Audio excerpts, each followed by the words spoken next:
Okay, check your email. Apparently, DoorDash is hellbent on making life difficult for cherry pickers. All right, admittedly, well, true, that might be a little overdramatic for what we're going to talk about today.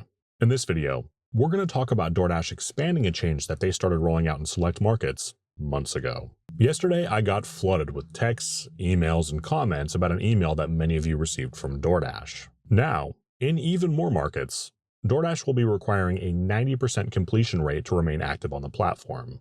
I'm going to read you the email that DoorDash sent out, but first, I want to thank everybody who put me onto this.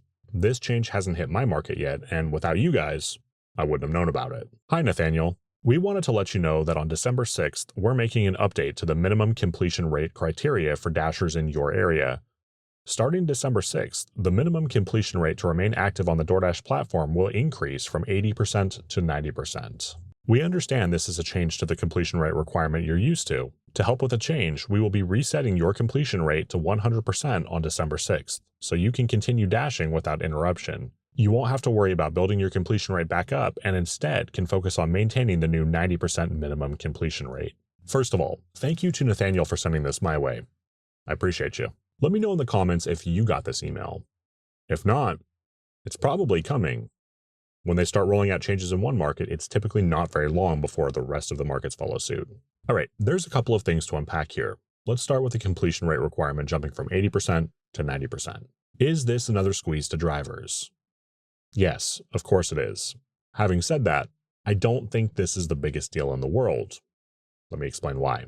This isn't a change that directly impacts our money. Now, indirectly, I could see how it could affect some people's money if you need to unassign an order but can't because your completion rate is too low. But this is not another shot at our base pay or tips or something like that. So ultimately, I do find it annoying, but I think that being able to unassign 10 out of 100 orders we accept is still within the realm of reasonable. Let me know if you agree with me. Having said that, I am of the opinion that we're seeing this change because they want to make life harder on people like me who have absolutely no problem accepting an order on DoorDash and then getting a better offer on a different platform and unassigning the DoorDash order in favor of the other offer. For example, let's say I accept an $8 DoorDash order that's going 4 miles.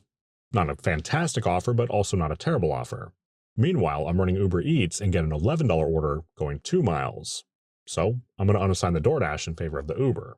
Some of you may disagree with that, but ultimately, at the end of the day, I'm in this to make money for me. And I'm not going to show any loyalty to one specific company. If there's a better offer somewhere else, personally, I'm going to take it. Also, if you haven't done so yet, press the like button and consider subscribing to my channel. Look, I am a massive cherry picker, and I usually don't have a problem keeping my completion rate at or above 90%.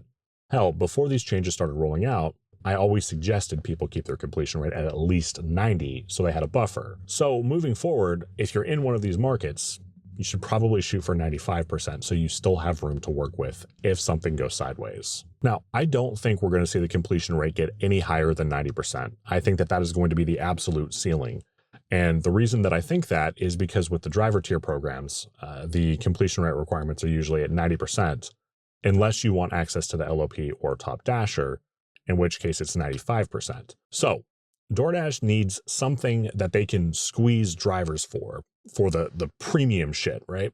So I don't think that ultimately we're going to see that number go any higher than 90% unless you want access to those programs. All right, the second part of this email I want to discuss is DoorDash resetting your completion rate. At least with this change, they had the courtesy of giving drivers a few weeks notice. It's not like we just randomly signed in one day and went, oh crap, am I about to get deactivated? If they're going to mess with us, at least they had the decency to tell us in advance.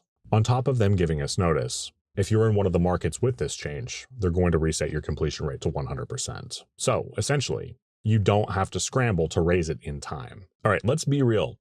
The fact that they're resetting the completion rate and they're giving drivers notice is like the most anti-DoorDash thing that they could have done. The most DoorDash thing that they could have done was just done it and started deactivating drivers. So props to them for at least having a little bit of couth. If you're in one of the markets experiencing this change, here's my advice. We all have at least one restaurant in our market that can be really quick or really slow depending on who's working.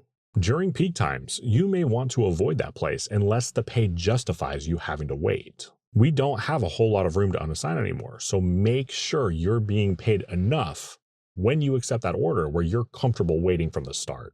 If you're a driver that only waits 5 minutes at a restaurant and then unassigns, you may be best to wait the 8 minutes until you get the option to unassign penalty-free. That way, you're not taking a hit on your completion rate. If something out of your control is legitimately going sideways and you need to be unassigned but you're really close to the wire, call support and ask to speak to a supervisor. A regular agent cannot help you here. Ask to speak to a supervisor, and they can unassign you without penalty to your completion rate. All right, everyone, what do you think of this change? Share your thoughts in the comments section. If you haven't done so yet, please do consider pressing the like button and subscribing to my channel. My name is Zach. Take care.